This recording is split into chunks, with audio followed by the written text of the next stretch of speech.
você também que nos acompanha pela internet. Hoje nós vamos ter a celebração da Ceia do Senhor. Eu gostaria de conversar um pouquinho com vocês sobre o sentido da ceia. Por que nós estamos aqui hoje? Eu cresci lá no sul do nosso país, em Florianópolis, uma cidade de colonização açoriana. E nessa cidade, nesse feriado de Corpus Christi, que nós comemoramos na quinta-feira, é muito comum ter essa procissão na Praça Central, onde as pessoas preparam os tapetes com flores, com serragem, com outros elementos, e depois há aquela procissão do Sagrado Sacramento, em que as pessoas então comemoram essa festa do Corpus Christi. E eu cresci na cidade vendo as pessoas fazendo isso e tentando entender o que isso tem a ver dentro do cristianismo. Porque também eu cresci numa igreja tradicional, eu cresci no meio evangélico, e dentro da igreja onde eu cresci, a gente não comemorava essa festa. Era um feriado, como talvez muitos de nós aqui tenhamos aproveitado o feriado, mas não havia essa procissão. Nós, como igreja, não saíamos para fazer essa procissão carregando o pão ou o vinho, e eu não entendia direito qual a relação que isso tinha com a ceia que nós comemorávamos.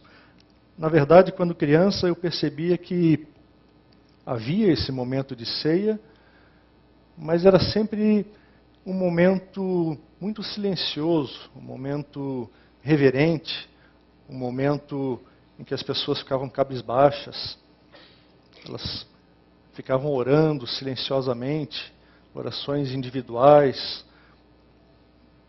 E isso para mim contrastava muito com essa festa comunitária, que era a procissão de Corpus Christi, uma festa onde as pessoas se juntam para preparar aqueles tapetes, para estar juntas na procissão, e milhares de pessoas se juntam em algumas cidades para participar disso numa festa que é do povo, numa festa que mostra a comunhão entre essas pessoas. Então, por muito tempo eu não conseguia entender a relação entre aquilo que nós praticávamos na igreja, a ceia do Senhor, que era feita de maneira tão silenciosa, tão reverente, e às vezes até dando uma impressão de ser um pouco triste. E essa procissão, essa festa que era feita por outros cristãos. Talvez você também esteja se perguntando qual a relação entre essas duas comemorações. As duas envolvem o sacramento, as duas envolvem o pão, a Eucaristia, mas são comemoradas de formas diferentes. Por que a nossa ceia, a maneira como nós comemoramos aqui na comunidade, é diferente do ritual da missa, é diferente da festa do Corpus Christi? Seria apenas um gesto simbólico aquilo que nós comemoramos aqui? Seria um ritual com certas propriedades particulares que vão nos transformar? Será que existe alguma coisa mágica acontecendo dentro desse ritual que nós vamos participar? Em que isso me afeta? Talvez você se pergunte, será que eu devo participar da ceia ou não devo? Será que é importante eu participar naquele final de semana quando vai haver a ceia? Será que eu preciso disso para a minha vida cristã? Ou eu posso passar anos sem participar da ceia e isso não me afeta? É apenas um momento lá para a gente ter um lanchinho juntos. Será que é esse o sentido da ceia? Por que nós estamos aqui hoje? O que isso afeta a nossa vida cristã? Eu gostaria de conversar com vocês hoje sobre essa afirmação, essa definição da ceia do Senhor. A ceia do Senhor é um meio de graça. para sermos um com Cristo. A ceia do Senhor é um momento em que nós proclamamos a obra de Jesus, a obra redentora de Jesus, o que Ele fez por nós. E nós proclamamos isso para nós mesmos, nós proclamamos isso para a nossa família, nós proclamamos isso para o mundo. Nós nos lembramos daquilo que Ele já fez por nós. Mas mais do que isso, nós aplicamos aquilo que Ele fez às nossas vidas. É o momento em que aquela obra redentora lá do passado é resgatada e aplicada agora, no presente, para que nós sejamos um com Cristo. E como diz um dos textos que descreve a ceia, lá em Lucas 22, o evangelista diz, tomando um pão, tendo dado graças, o partiu e lhes deu, dizendo, isto é meu corpo oferecido por vós, fazei isto em memória de mim. Semelhantemente, depois de cear, tomou o cálice, dizendo, este é o cálice da nova aliança no meu sangue, derramado em favor de vós. Como vocês bem sabem, 2 elementos são a essência da ceia do Senhor, o pão e o cálice de vinho. E esses 2 elementos são partilhados entre as pessoas presentes, aqueles que entraram na nova aliança com Jesus. E esses 2 elementos, então, nós vamos partilhar daqui a mais um tempinho. E estaremos, então, juntos, nos unindo com Cristo. Mas eu queria enfatizar alguns pontos dessa frase e conversar um pouquinho com vocês, primeiramente, sobre a questão da ceia ser um meio de graça. Nós participamos aqui da ceia porque nós queremos estar realmente em união com Cristo, nós queremos ser um com Cristo, nós queremos estar diante do nosso Deus e viver na sua presença. Mas a gente percebe que, comparando um pouquinho com a própria festa de Corpus Christi que eu mencionei, que houve uma evolução na história da igreja e uma mudança dos motivos que levam as pessoas a estarem buscando a ceia, buscando a Eucaristia.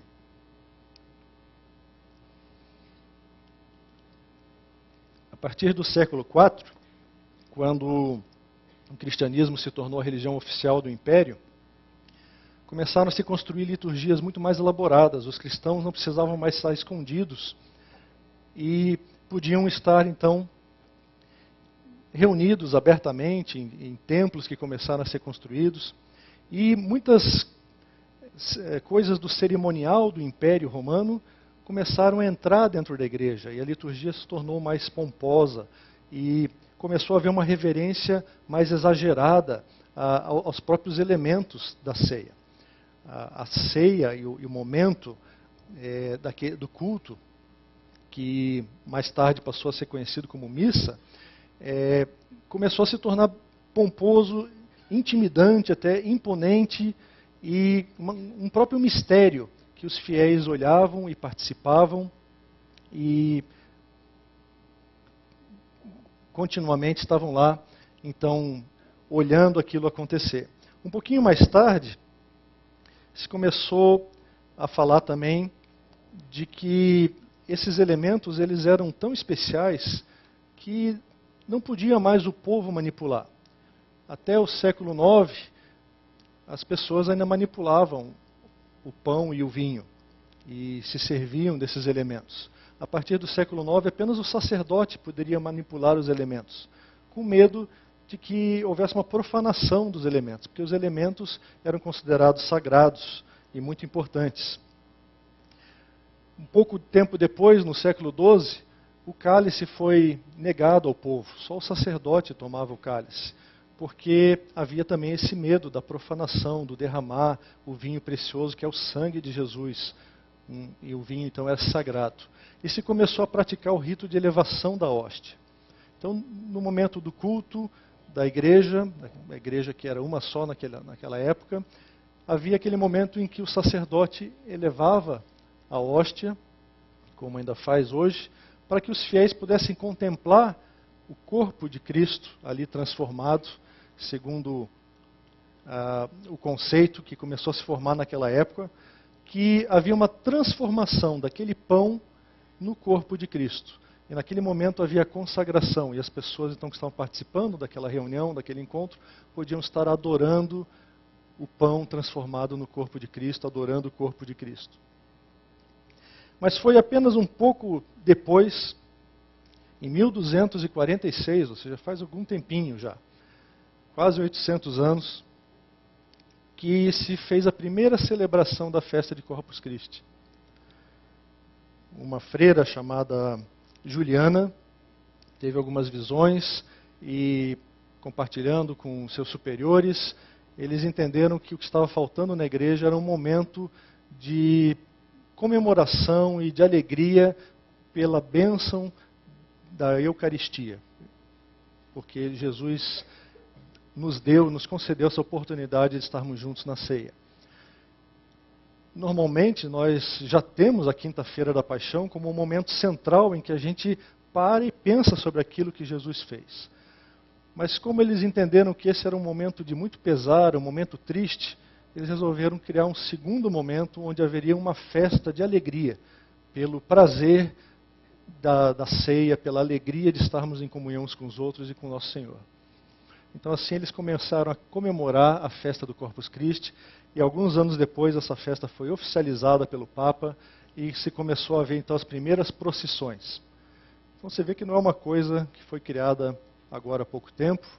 Muitas cidades, muitos países nem comemoram a festa ou têm essa procissão, mas os países com uma forte herança portuguesa principalmente têm isso bem enraizado e ainda comemoram essa procissão. Então havia essa adoração aos elementos. E quando surgiu a reforma, uns 300, 400 anos depois, aqueles reformadores se levantaram e disseram, não é bem assim. Certamente nós precisamos nos alegrar com a ceia, nós precisamos nos alegrar com o pão que Jesus partiu e que simboliza o corpo que ele estava dando para nós lá na cruz, e o vinho que simboliza o sangue que ele verteu por nós. Mas nós precisamos deixar algumas coisas um pouco claras. E reunidos naquela época, diversos estudiosos e teólogos da Escritura e pastores chegaram à conclusão lá e fizeram um catecismo, conhecido como Catecismo de Westminster, que é um dos livros, um dos documentos nos quais nós temos mais esmiuçada a nossa doutrina, aquilo que nós acreditamos dentro da tradição reformada, a tradição que vem desses reformadores. E uma das perguntas desse catecismo, a resposta diz que os sacramentos tornam-se meio eficazes da salvação, não porque tenham qualquer poder em si, nem qualquer virtude derivada da piedade ou da intenção de quem os administra, mas unicamente pela operação do Espírito Santo e pela bênção de Cristo que os instituiu. O que os reformadores e as pessoas daquela época, os protestantes, que protestaram contra algumas coisas que estavam acontecendo na igreja da época, estavam salientando é que começou-se a fazer uma confusão. E a festa que era para comemorar e para celebrar aquilo que Jesus fez, começou a ser comemorada como um momento de adoração a um elemento, o elemento da hóstia, do sacramento. Começou a haver uma confusão entre os meios e os fins. O meio, que é o elemento, aquilo que Jesus usou para atingir um fim, começou a se tornar mais importante do que o próprio fim. As pessoas começaram a venerar e a adorar a hóstia, que é a maneira como é descrito o pão partido. E começaram a esquecer das coisas mais essenciais. Jesus partiu o pão e Jesus distribuiu o vinho para que nós possamos ter comunhão com Ele, para que nós entremos na Sua presença, para que nós possamos ter acesso ao nosso Pai. porque antes o acesso estava barrado pelo nosso pecado. Mas Jesus fez a sua obra e reconciliou o mundo com Deus através da sua obra, sua expiação na cruz, como nós já conversamos outras vezes. E fez tudo isso para que a gente possa entrar em comunhão com Deus, entrar em comunhão com Ele. Mas muitas vezes as pessoas acabam confundindo isso e começam a prestar mais atenção no meio que é usado para atingir o fim e esquecem da real finalidade, daquilo que tinha sido originalmente a finalidade daquele meio. E a gente vê isso claramente na história do Antigo Testamento, do Novo e até mesmo na nossa vida hoje. Aquilo que devia nos aproximar de Deus, muitas vezes toma o lugar de Deus. Eu acho importante a gente pensar um pouquinho sobre isso também. Muitas vezes nós deixamos que aquilo que deveria estar nos levando para Deus tomar um lugar central na nossa vida. Os israelitas fizeram isso com o templo em Jerusalém.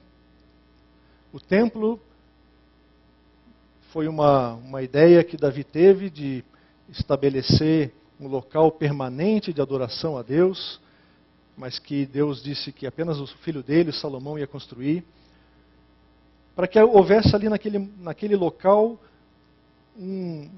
realmente um encontro com Deus vivo, e as pessoas pudessem adorá-lo, as pessoas pudessem estar junto com Ele, e houvesse adoração contínua, e houvesse comunhão com Deus. Mas os israelitas, com o passar do tempo, começaram apenas a entender que o templo era o local onde Deus habitava, e o templo era a garantia da salvação deles, e o templo era o centro da religião deles.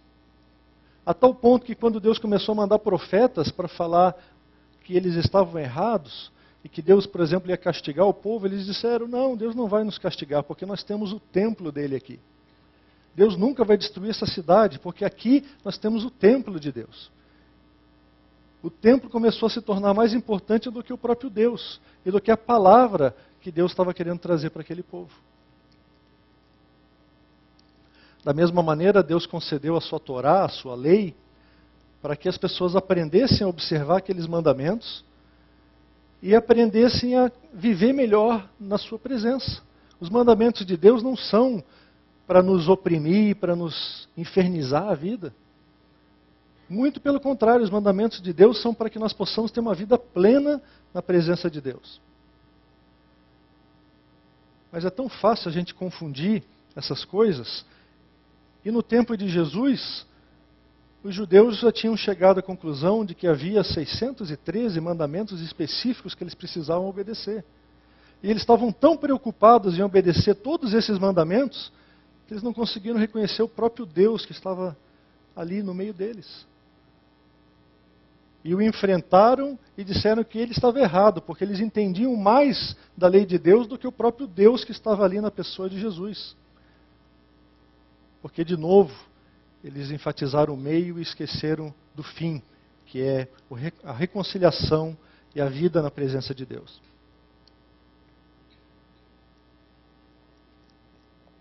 Algumas vezes hoje, também a nossa interpretação da Bíblia e a nossa teologia funcionam como uma caixinha quadrada. E nós limitamos Deus, e nós começamos a prestar mais atenção na maneira como nós interpretamos a Bíblia, nas nossas regras de interpretação, naquilo que diz a nossa teologia, naquilo que a nossa razão já chegou à conclusão sobre Deus, e não permitimos mais Deus se manifestar e Deus ter essa comunhão e romper os nossos limites. É muito fácil nós nos apegarmos ao meio, aquilo que devia estar nos aproximando, nos levando para Deus, e esquecermos da comunhão com Deus. Nós vemos hoje no cristianismo, aqui mesmo no Brasil, uma volta a objetos sagrados e mágicos. Às vezes é fácil olharmos para a Idade Média e vermos como na religiosidade popular aquelas pessoas afluíam para adorar o crânio de João Batista quando era criança. Não sei como que conseguiram isso. Ou um pedaço da cruz, havia mais pedaços da cruz do que se poderia construir com uma cruz só. E as pessoas veneravam esses objetos. Mas hoje nós vemos no cristianismo brasileiro uma busca por esses objetos sagrados, às vezes até mesmo a comercialização desses objetos, e pessoas estão vendendo areia de Jerusalém e vendendo pedaços de coisas da Terra Santa, porque há uma sede, uma vontade das pessoas se relacionarem com Deus. E elas estão buscando um meio. Mas o meio acaba se tornando um fim. E às vezes nós fazemos isso. Eu já vi na casa de algumas pessoas que visitei, durante esses anos todos, não vou dizer que foi aqui, mas há muitas vezes uma Bíblia aberta no meio da sala. E talvez seja apenas para propiciar um ensejo para se conversar sobre a Bíblia, mas muitas vezes esse costume é apenas para ver se a Bíblia aberta traz paz e tranquilidade para aquela família. Porque a Bíblia se torna também um objeto de adoração em algumas famílias e algumas pessoas. É certo que a Bíblia é a palavra de Deus e é certo que ela vai nos conduzir a um relacionamento mais profundo com Deus. Mas nós temos que lembrar que são meios. Não é a Bíblia que tem que ser adorada, mas o Deus da Bíblia. Nós somos chamados a um relacionamento com o Deus Criador, o Deus Todo-Poderoso. E as pessoas muitas vezes esquecem disso e começam a se contentar com as migalhas, com os meios, com aquilo que Deus proveu ao longo da história para nos ajudar a nos encontrarmos com Ele. E da mesma maneira, esse momento da ceia também não é um momento mágico. O pão e o vinho que estão ali não são mágicos. Se você levar um pouquinho para casa no seu bolso e comer durante a semana, você não vai virar o super-homem. Não é um energizante que contém poderes especiais embutidos ali, mesmo após a oração de consagração. Não, nós acreditamos que esses elementos são abençoados e são consagrados, e nesse momento em que estamos celebrando a ceia, eles são usados por Deus, pelo Espírito Santo de Deus, para nos levar a uma comunhão maior com o nosso Criador. Uma comunhão entre nós e uma comunhão com o nosso Deus. Mas os elementos não são mágicos. E nós temos que diferenciar isso na nossa espiritualidade. Porque nós vivemos numa época em que as pessoas estão atrás de fórmulas simples e fórmulas rápidas para se tornarem mais espirituais. E a espiritualidade não funciona assim. A espiritualidade envolve um crescimento da nossa parte, um desprendimento daquilo que nós somos, da nossa natureza corrupta, e um aprendizado de vivermos como Deus tem nos chamado a viver.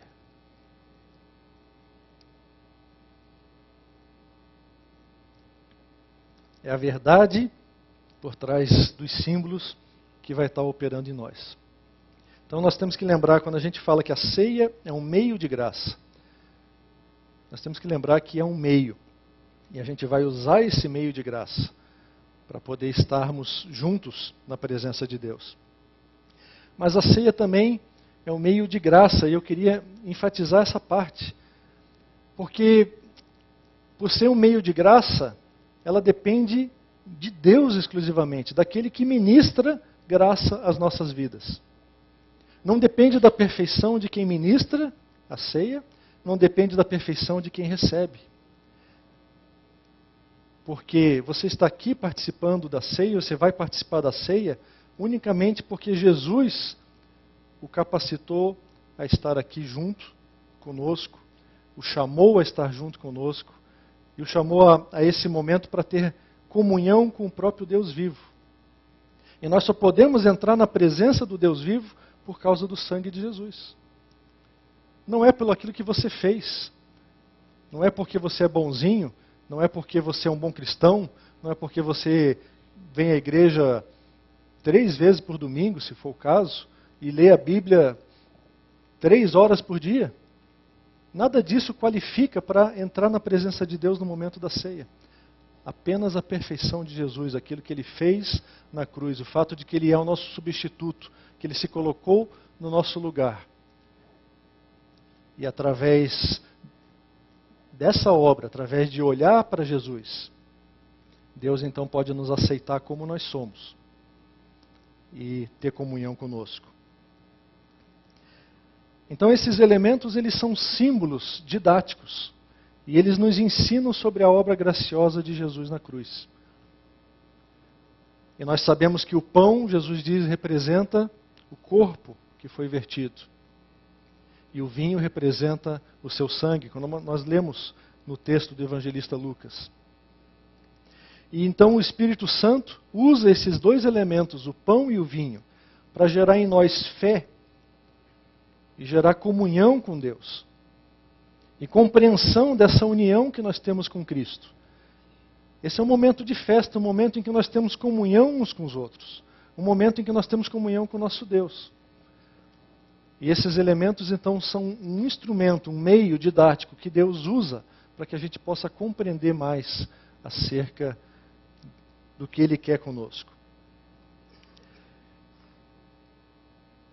E, de novo, esse outro livro, A Confissão de Fé de Westminster, nos ensina que, ao participar dessa ceia, ao participar desses elementos, os elementos visíveis desse sacramento, os participantes recebem intimamente pela fé a Cristo crucificado e todos os benefícios da sua morte, e nele se alimentam, não carnal ou corporalmente, mas real, verdadeiro e espiritualmente.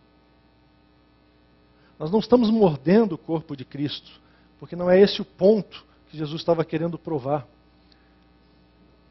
O pão continua sendo pão, mas Jesus está presente aqui nesse momento.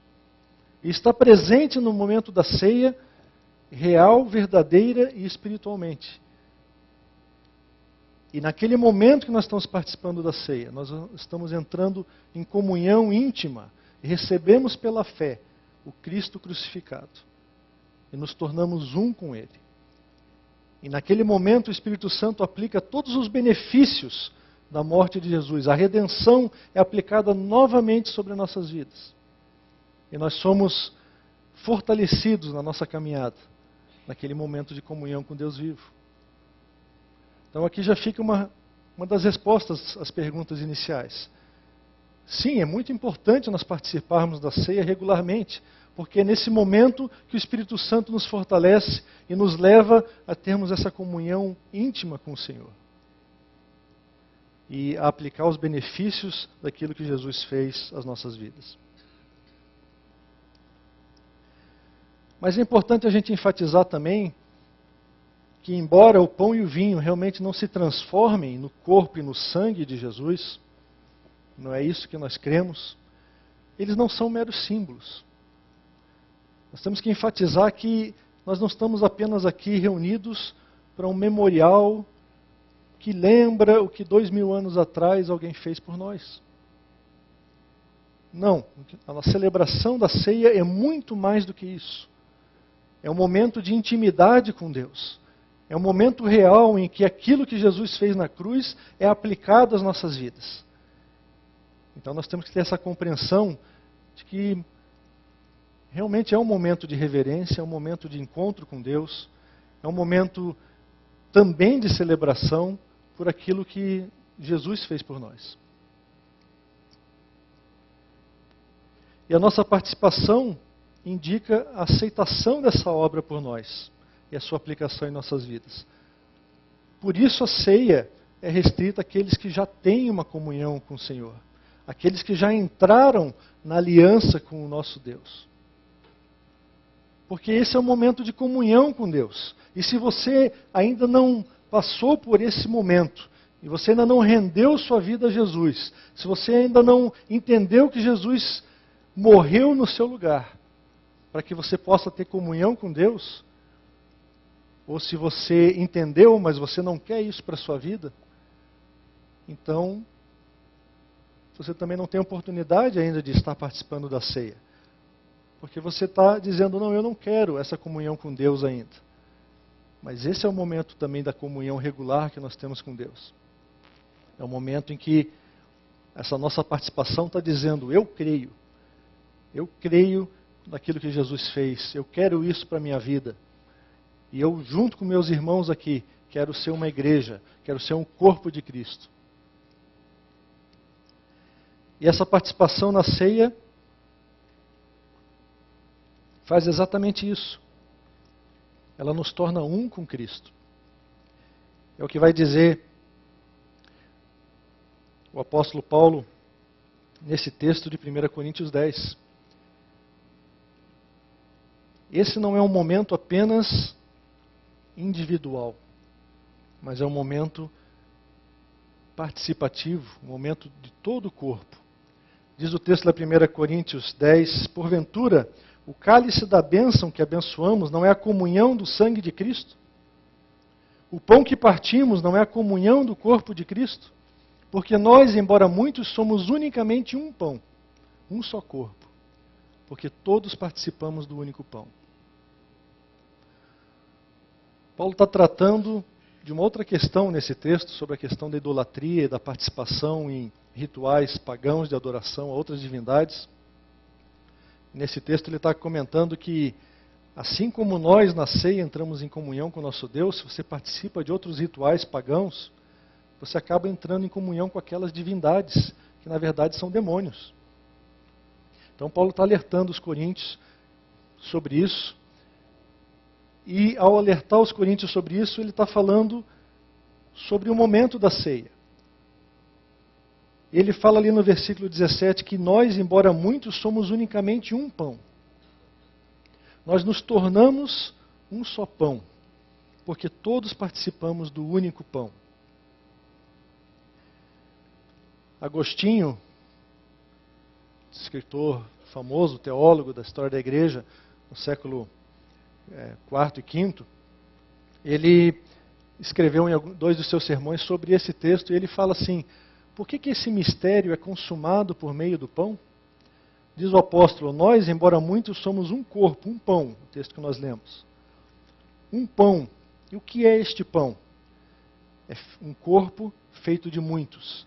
O pão é feito não apenas de um grão, mas de muitos. Em outro sermão ele diz, ora, quanto ao cálice, lembre-se de como o vinho é feito. Muitas uvas estão no ramo, mas o líquido que corre delas as junta em uma unidade. O que Agostinho está tentando enfatizar aqui é essa mensagem que estava ali naquele texto. Nós somos apenas um só nesse momento. No momento da ceia, nós nos tornamos um. Cada um de nós é como um grão de trigo que é amassado para fazer esse pão. E o nosso Senhor é o pão, é o único pão. E todos juntos nós nos tornamos um único pão. Da mesma maneira, o vinho é feito com muitas uvas. E elas são amassadas e esmagadas também, para se tornar aquele vinho, aquele único vinho. E isso fala sobre essa união, sobre essa comunhão que nós temos que ter nesse momento. A celebração da ceia é um momento de comunhão da igreja. Não é um momento individual em que você acerta a sua situação com Deus, mas que você não olha para a pessoa do seu lado. E você esquece de quem está do seu lado. Não, é um momento em que você já vem preparado para discernir o corpo, para identificar o corpo de Cristo que é a igreja.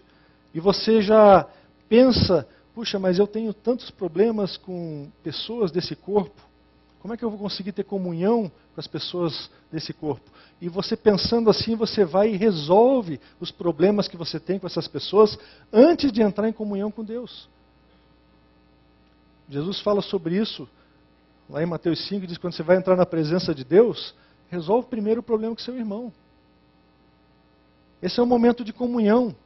É um momento de você olhar quem está à sua volta e de você celebrar a ceia todos juntos. Celebrar aquilo que Jesus fez por nós. E por isso Paulo fala lá em 1 Coríntios 11, ele dá, ao final da descrição da ceia, essa diretiva de que cada um de nós tem que se examinar. E assim coma do pão e beba do cálice. Pois quem come e bebe sem discernir o corpo, come e bebe juízo para si. O que estava acontecendo lá é que os coríntios vinham para a ceia e faziam uma refeição juntos, mas as pessoas não se olhavam. E alguns comiam e pegavam, enchiam um prato com pão e com vinho, e comiam muito, e outros, talvez um pouco mais humildes, um pouco mais lentos em chegar até a mesa, eles ficavam com fome. Não havia verdadeiro amor. Havia a ganância por participar e por simplesmente fazer aquela refeição conjunta. E Paulo está dizendo, vocês não estão entendendo o propósito. O propósito é que a gente possa discernir o corpo de Cristo. A gente possa entender a igreja, que nós fomos chamados juntos, para juntos estarmos lembrando daquilo que Jesus fez.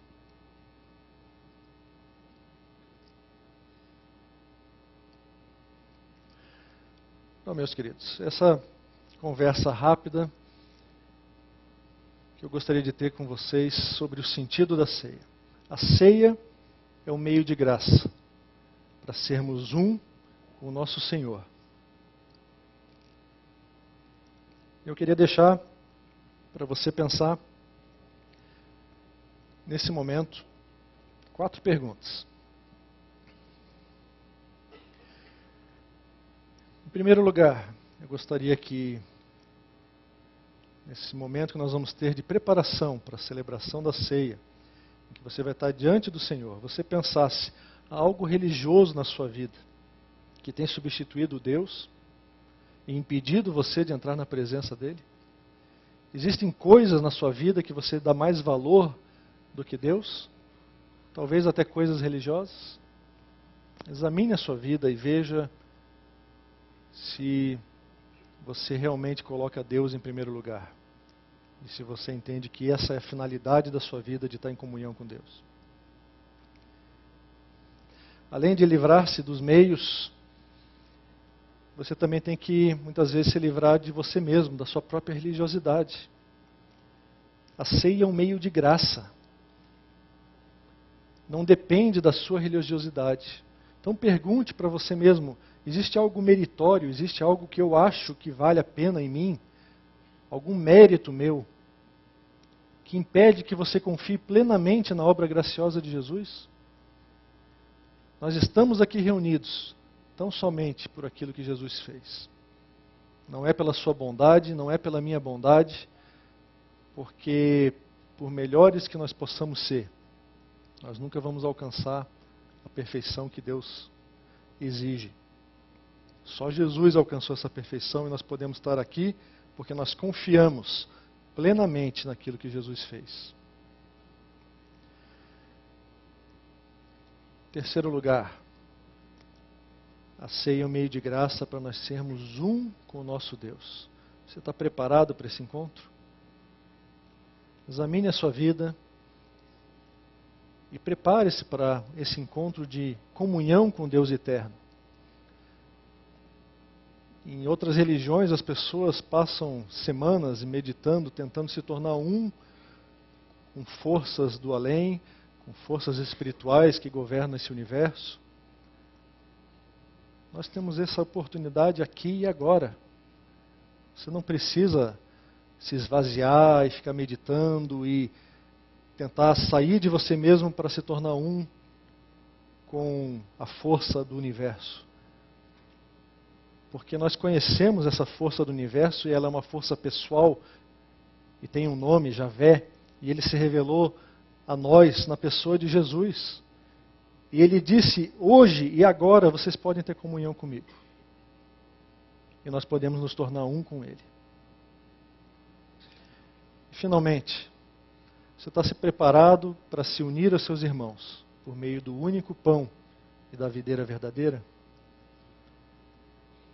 Examine a sua vida. Vamos ter alguns momentos agora de oração. Pense sobre essas coisas. Vamos ser esmagados juntos. Vamos nos tornar um só, como corpo de Cristo, nesse momento da celebração da ceia. E vamos entrar em comunhão com o nosso Deus, que nos ama e que abriu o caminho através de seu Filho Jesus para nos reconciliar com Ele mesmo. Vamos orar?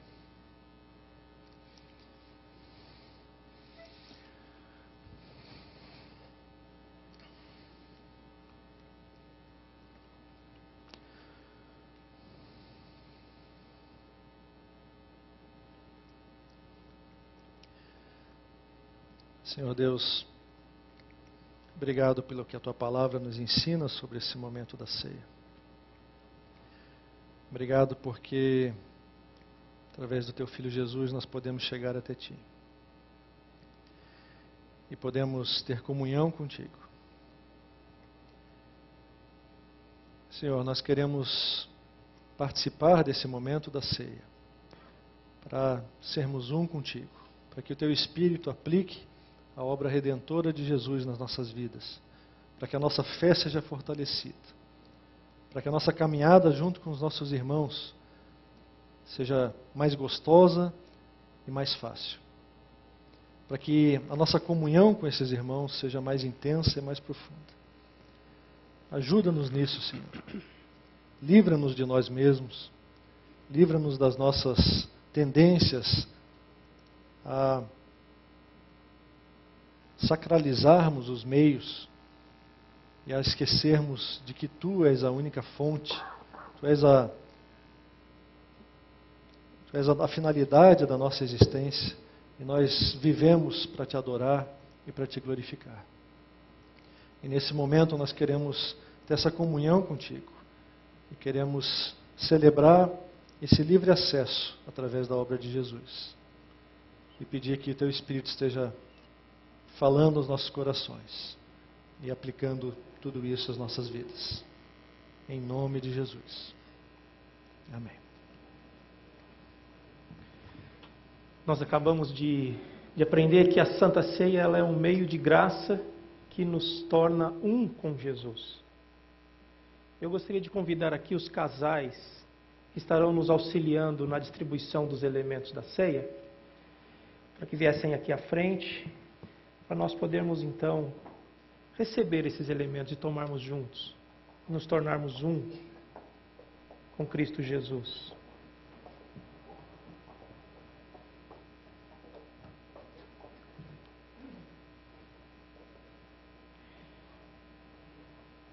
Enquanto o pastor Jonatas pregava, eu lembrei de um texto que, segundo o evangelista João, deve ter sido o texto que Jesus fez a oração sacerdotal logo depois que ele tomou a ceia, porque logo em seguida ele foi para o Getsêmani.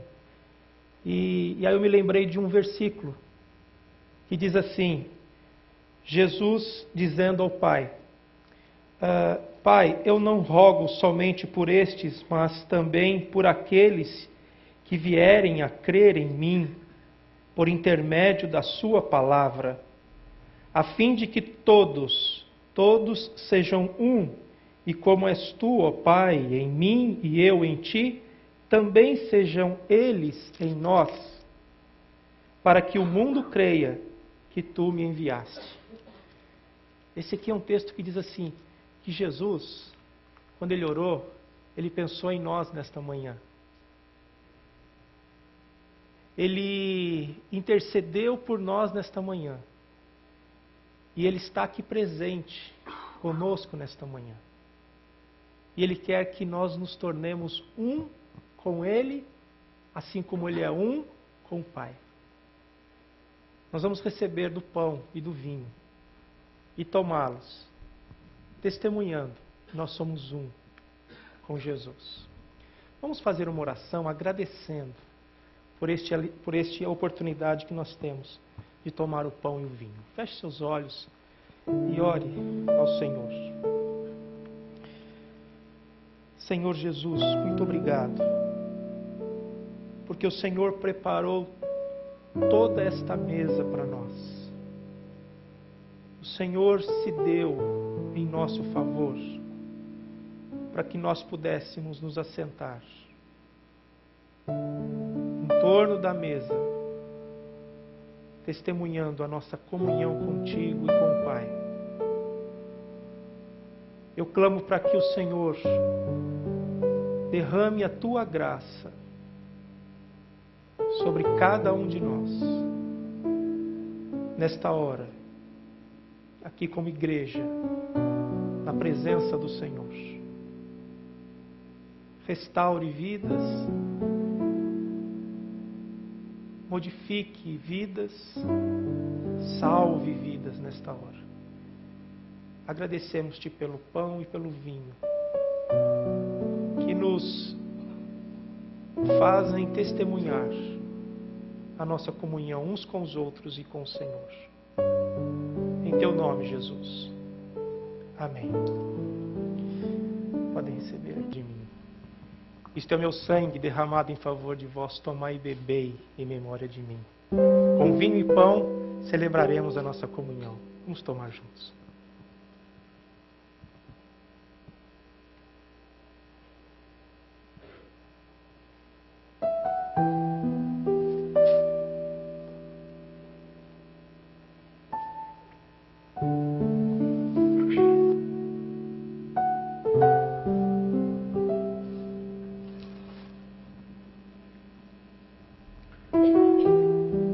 Jesus, é maravilhoso nós podermos celebrarmos juntos nesta manhã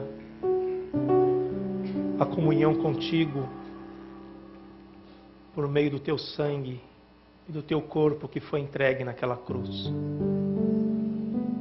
E nós rogamos para que a tua graça nos cure, que a tua graça nos perdoe, que a tua graça nos renove, que a tua graça nos transforme.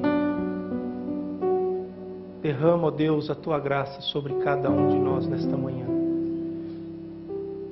Queremos viver as bênçãos da tua ressurreição. Queremos viver durante a semana as bênçãos da comunhão contigo. Abençoe o teu povo, Deus. Abençoe a cada um de nós. E nós aguardamos a tua volta. Nós testemunhamos aqui hoje que o Senhor voltará e que nós estamos aguardando a tua volta. E agora, povo de Deus, que a graça do nosso Senhor e Salvador Jesus Cristo, que o amor de Deus nosso Pai e que o poder do Espírito Santo os abençoe hoje, nesta semana e até a volta do nosso Rei Jesus. Amém.